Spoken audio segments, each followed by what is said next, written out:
Numbered overtime. OT, baby. Stephen Hayes. Things lighten up on the old live chat. People are wondering on the old live chat over here. Yeah, so people are wondering, why don't people just take their kids out of these schools that are not allowing them to express or not representing all avenues of political thought. Honestly, some of them are not private, though. I mean, sometimes you don't have a choice. Yeah, and that's to me, that's not the answer. I mean, you're going to deal with this in life, just as you deal with it in college. You're going to have to learn how to handle situations like this. And I can say, as somebody, I did 3 different stints at 3 different schools: undergrad, grad school, and grad school, and I think maybe 2 of my professors were sympathetic to where I was coming from politically. I went to Columbia's journalism school. There were 252 students.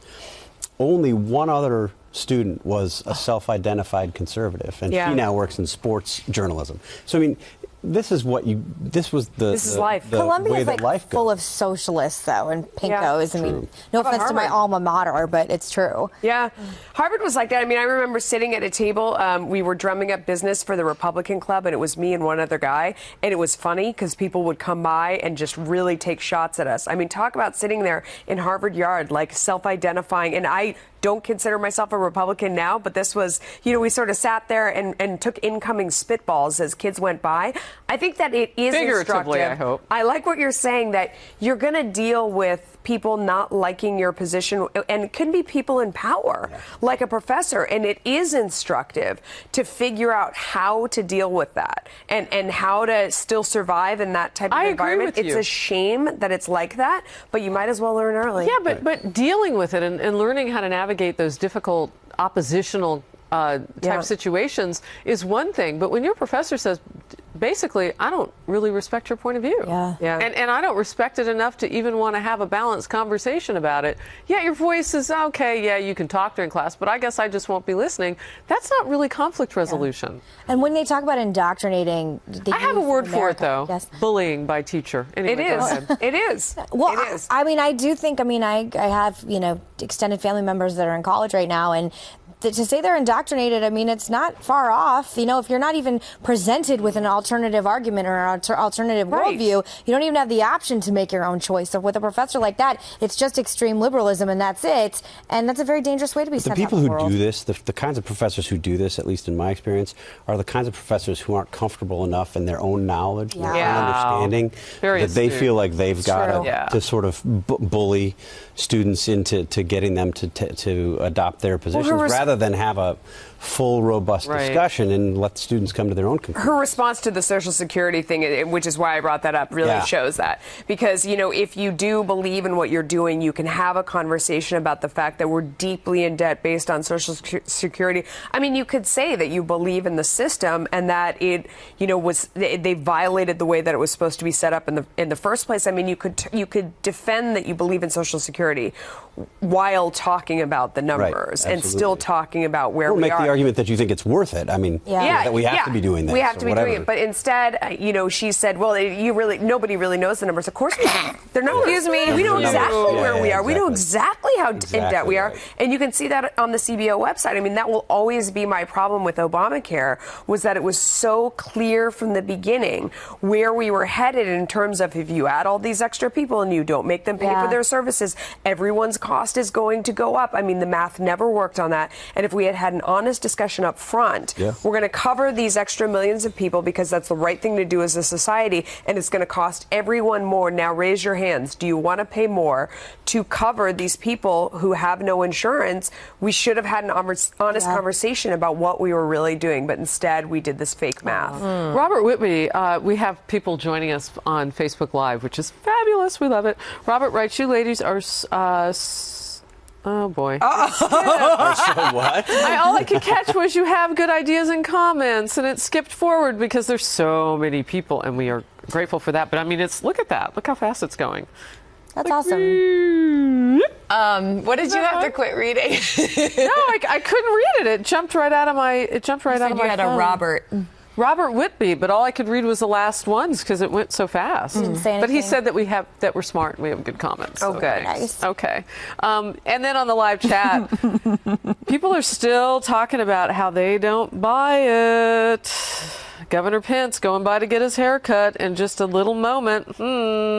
Drusco. Mike Pence pandering. Oh my gosh, who gets a haircut at a place they don't know? Delphi. A lot of I do that all the time. I get my haircut at a place I don't know all the time.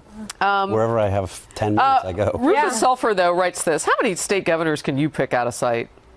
True. Yeah, not really all that No, my point wasn't that everybody should know who Mike Pence is. I mean, that's clearly not the case. My point is that you would think that the Secret Service would have done some advanced work or prepped him or opened it. I mean, there are cameras standing around. I mean, did it not occur to this guy till the end of the haircut to say, like, what's going on here with all the cameras? You know, no. Yeah. Well, I think maybe something like what Melissa said might have been true. We have a VIP guest coming in, and they didn't tell him who it was, and thought, oh, he'll recognize him and be all bubbly. And he sat there for 25 minutes, and then it was like, do you know who this is? Yeah. That really does happen, though. I mean, people really don't know who politicians are, trust me, like, at all, in a lot of areas of this country, for better for worse. Or they said the vice presidential candidate is coming in, and he cut his hair, and he's still waiting for the guy to come in. He's like, this must be the warm-up act, because I don't recognize this guy, so I must be warming up. And when's the real guy going to show up? Maybe he was waiting the main for Tim dish? Kaine. I have to read this, because you know how strongly I feel about that whole college situation, just to go back to that for a second. Big Minnesota dude writes, instead of these colleges... Such a great handle. Instead of these colleges passing out condoms, they ought to start passing out Pampers instead.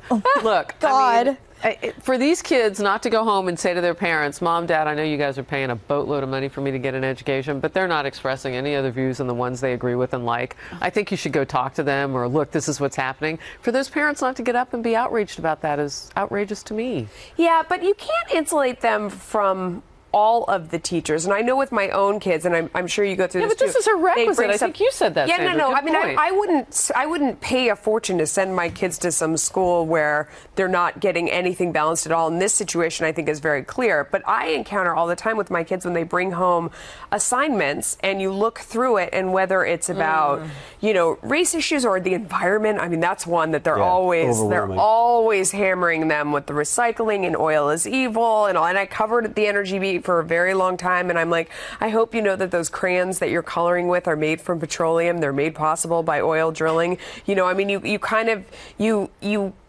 provide them with the other side at home when you're talking about it. You say, listen, question what you hear at school. Know that, you're going to be asked to write answers on tests that go with what your teacher is thinking, but always question what's going on in a classroom and come home and let's talk about it. That makes me want to go home and melt my kids' crayons.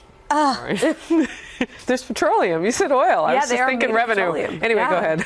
No, it just made me think of when I was in college, and Columbia was a huge anti-war protests everywhere, anti-Bush. I mean, things that I'll remember for the rest of my life. And going and watching my brother deploy from Camp Pendleton as a Marine, and then flying back to a bunch of anti-war punks who had absolutely no idea about the service of the young men and women who were sacrificing so they could sit around and be, morons around campus. I mean, I loved Columbia to a point, but there's definitely, I mean, especially in Ivy Leagues, there's definitely a huge bias. They won't even let ROTC on campus, which I think still to this day is an incredibly elitist thing to do and absolutely insane. And I don't know. I have very mixed feelings about my college experience. Are you watching Facebook Live?